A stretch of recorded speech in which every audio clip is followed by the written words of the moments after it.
Mr. Stephen Allen's SomeNews.co.uk, the podcast. Hello and welcome to the Some News podcast number 20. Oh, I am in a really good mood today. It's because I don't have to keep doing this for much longer. 20 episodes in, so I've been doing this for a while and I've had to work with some really difficult people. Well, yeah, you're the only person I have to work with, but my point still stands. But it doesn't matter, I'm going to be out of here. I'm going to make it big pretty soon. I got an email from my agent last week saying that he's lined up a big interview for me in the News of the World a week from now. So... What, they did what? Oh, you're kidding. Well, at least I've still got that sponsorship deal with the DIY chain Focus. Really? Oh, well, at least I've still got that Thornton's thing. Well, at least I've still got the sponsorship deal with Woolworths. Oh, for crying out loud.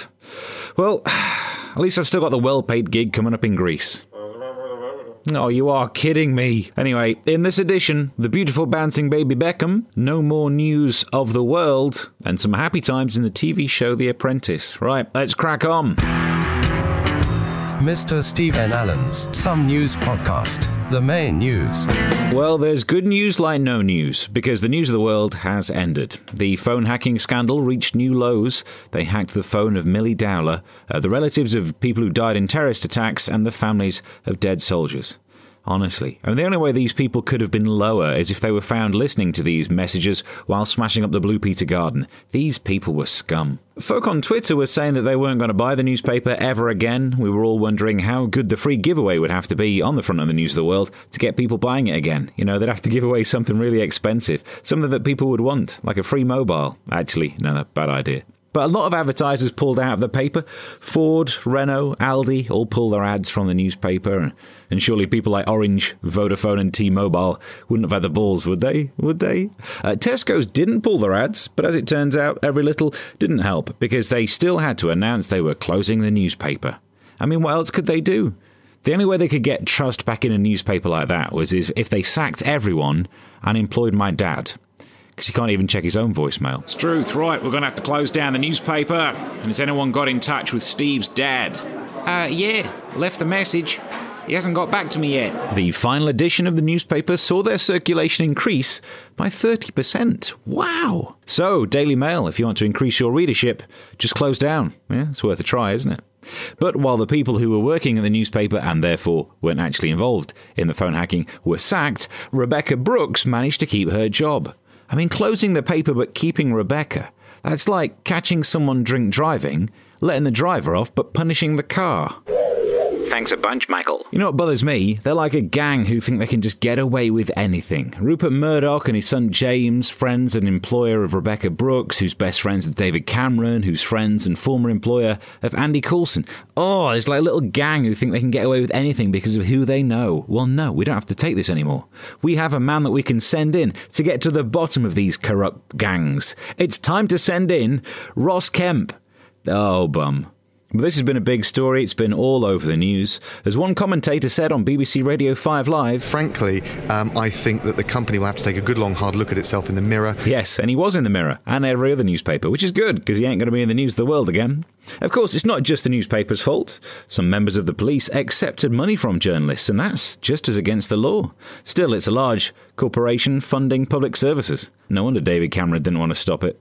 One policeman sold details about the Queen to the papers, including private phone numbers for the Queen. I mean, who would be leaving her voicemails? One has one message. Yes. Hello, wifey. Just calling to say, get the cooker on gas mark 5. I've been out and I've shot a pheasant. What? Oh, apparently I've shot a peasant. Better make it gas mark 6. The SomeNews.co.uk podcast. Congratulations to Victoria and David Beckham on the birth of their daughter. Oh, she was £7, 10 ounces, just like a mum. They named this child Harper 7, so it's good to see a traditional Borg name still being used. There's been a lot of talk about where that name came from, especially the 7 part of it. Some people say it's because of the position in football that David used to play. You can't do that, though, or there'll be rugby player dads who have a daughter called Hooker. This is a couple who famously used to name their kids after where they were conceived. Now they've gone for when. David, when did we make this baby? Harper 7? Oh yeah, I miss Coronation Street for that. It's a strange name. It's a strange name. And so far we don't know which of the couple actually came up with it. My name's David Beckham, and Harper 7 was my idea. Apparently Victoria has told David that now they have a daughter, she doesn't want to have any more children. You know what he's like, he'll always be trying to shoot one in from the box. But you know what, it's nice to hear a new story about a footballer and two women that he loves, and it's not about some sort of an affair. So I'm happy with this. It's big news in the world of fashion as well, because of who she is. So to find out more, I'm joined on the line by our fashion correspondent. Hello. Hi, Steve. So will this have an impact in fashion? Totally. Where Victoria Beckham goes, others follow. Really? Oh, yes, Steve. So this season, bunions are in, so are varicose veins, and piles are the next big thing. Oh, bad phrase. Sounds painful. Oh, it's all part of the miracle of childbirth, Steve. Didn't she have a cesarean again? Oh, yeah, but it's so fashionable. Really? How do you mean? Well, horizontal stripes are in. Ooh! The SomeNews.co.uk podcast. It's not often we review 2 episodes from one series, but we just had to mention The Apprentice again because something wonderful happened. Melody got the sack. Yay! It was an interesting episode where they had to buy stuff and then sell it. Yes, very advanced business theory here. It all started in a warehouse. This place brings back memories for me. Oh God, he didn't lose his virginity there, did he? So Lord Sugar seems to have it in for inventor Tom. You, for example, have got through this in the last 10 weeks by the skin of your teeth. And then came the threat. And if you nod your head anymore, I'm going to put you on the back seat of my bloody car. Back seat of his car? Looks like someone else is going to lose their virginity in that warehouse. Time to pick the team leaders, and of course, Melody steps up. Lord Sugar seems to be passionate about this task. It seems to be close to his heart. So I wanted to put myself forward, although I don't have direct expertise to do with this. But it's about good management, and I think I'm able to deliver on that. Yeah, but of course you think you're great at it. You always do. If the task was walking on water, you'd think you could beat Jesus in a 100 metres dash. And I'm not the only one who started to have a hatred of Melody. There was Nick. Woof woof. Yeah, that's a bit harsh. I mean, don't get me wrong, there are some other silly billies in there as well. Susan tried selling cheap sheets in a rather posh area of London. Hi, my name is Susan from a company called Venture House Hot Goods. No problem, thank you very much. Okay, so that was a cleaner. She's lucky she didn't get this. We need more lemon pledge. But my focus is Melody. She was looking for a place to try and sell watches. The ladies' watches are £50. However, we want to give you a good profit margin, so we'll reduce that to £25. No. You sure? I can't sell in the shop because this is a pawn shop, everything. Yes, I understand. Do you? Do you really? It's a pound shop. Pound shop. It's not called a pound shop because that's the currency they use in there. Otherwise, all shops would be called pound shops.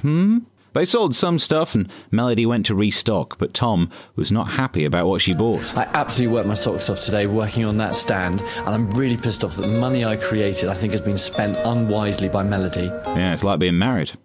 Helen wasn't happy with Melody either. I know, Melody, you're an exceptionally strong salesperson.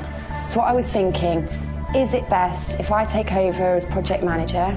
Ooh, it's like the Arab Spring. Okay, no to that. Ah, the Gaddafi defence. So on to day 2 and they were back out trying to sell their new crap. Excuse me, guys, I've got some products for sale. I've got a bike light, a mobile phone charger. All right, thanks. How much is the phone charger? The phone charger is £10. No, they should have been selling that outside the News of the World office. But they managed to sell some things and Melody was very happy about this. Give me 5. Yeah, you can't see that, but when she said gimme 5, she held up both hands. She can't even count. Helen had never lost before, you see, but team her up with Melody and anything was possible. It was bound to happen. Needless to say, Helen was not happy. Melody didn't understand this task at all. She seemed about 10 paces behind me and Tom, and it's very difficult to respect your leader and follow them when you know she hasn't got a clue what she's talking about. Now she knows how the Lib Dems feel. In the boardroom, Lord Sugar was less than impressed. You're supposed to smell what is selling. They use that phrase a lot in this episode. Smell what sells. I've absolutely sold my socks off in this task, Lord Sugar. Ah, well that explains the smell. She didn't go down with that fight, though. Lord Sugar, listen, the point is this. There's not many people who at the age of 26 can say they've got 13 years experience in the business that they're in. I set up one of the most successful democratic bodies in the world. Yeah, that's nothing. When I was 12, I invented the UN, so bite me. But sure enough, we finally got this. It is with regret Melody, that you're fired. Yay! You know what? I shouldn't be so harsh to Melody. I mean, yeah, I'm enjoying it now, but you wait until I need someone who can synergize strategic business globalization, and then I'll be sorry. The SomeNews.co.uk podcast. In America, a man who was campaigning against laws that forced motorbike riders to wear helmets crashed his bike and died because he wasn't wearing a helmet. You see, it seems ironic. The thing that he was campaigning against was the thing that killed him. No wonder the Pope changed his mind on condoms. Philip A. Contos, almost a fitting name there, was taking part in a 550-bike protest against the law. Police said he probably would have survived the accident had he been wearing a helmet. Oh, if only there was some sort of law that... Oh, yeah. Why would you not want to wear a helmet? Oh, it'll mess my hair up. Yeah, well, so will that tarmac, idiot. Anyway, it goes to show that sometimes accidents can have...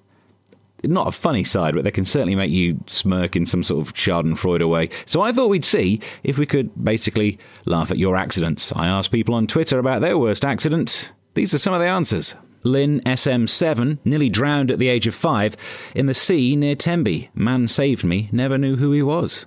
I remember seeing myself swimming to me. Scary. Ooh. Stu the Yiddo, once thought I'd farted and shit myself. That's a bad accident. Tara King, I cut my foot open on a rogue piece of Playmobil. I was saying goodnight to my kid in his bunk bed step down, and carnage. Ouch. Kaki Dharma, had a car crash when a driver went the wrong way round a traffic island and straight into me. Mashed my knees up, now arthritic. Ooh, blimey. I am Jojo Lockwood.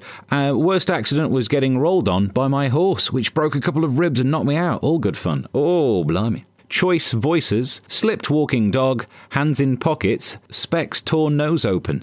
Teeth through bottom lip. Lots of stitches. 2 lovely black eyes. Oh, man. Strawberry James said, got hit by a car on the North Circular whilst riding my motorbike and took a flying lesson over the bonnet. Oh, blimey. _ Sarah Wilkes, cutting my leg open by falling onto a mental bar. You probably meant metal bar, although, to be honest, a mental bar, a bar where mentals go, don't want to fall into that place, do you?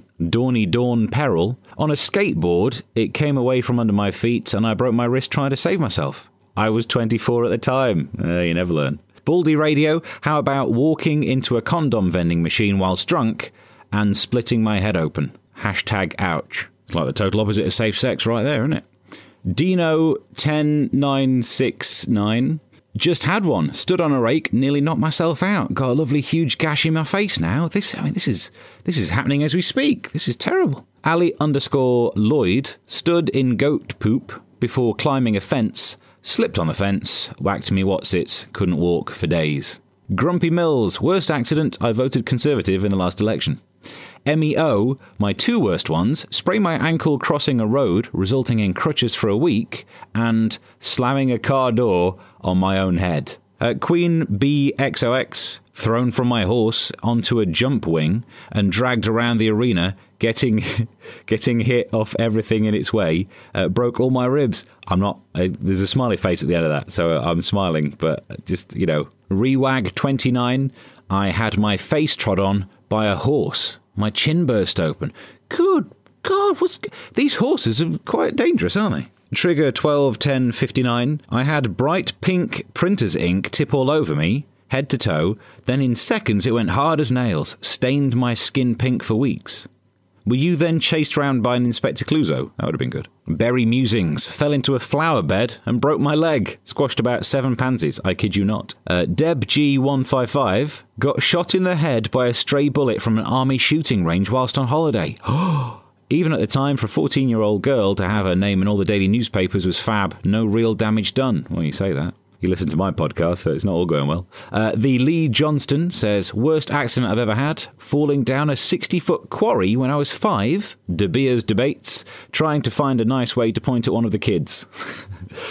Ian Palmer sounds, it's not a single one, but I've had 3 fractures in my skull. #explains everything. Car Sleep said, one accident I had was needing a pee on a train with no toilet. I was wearing black trousers, so I just went in them.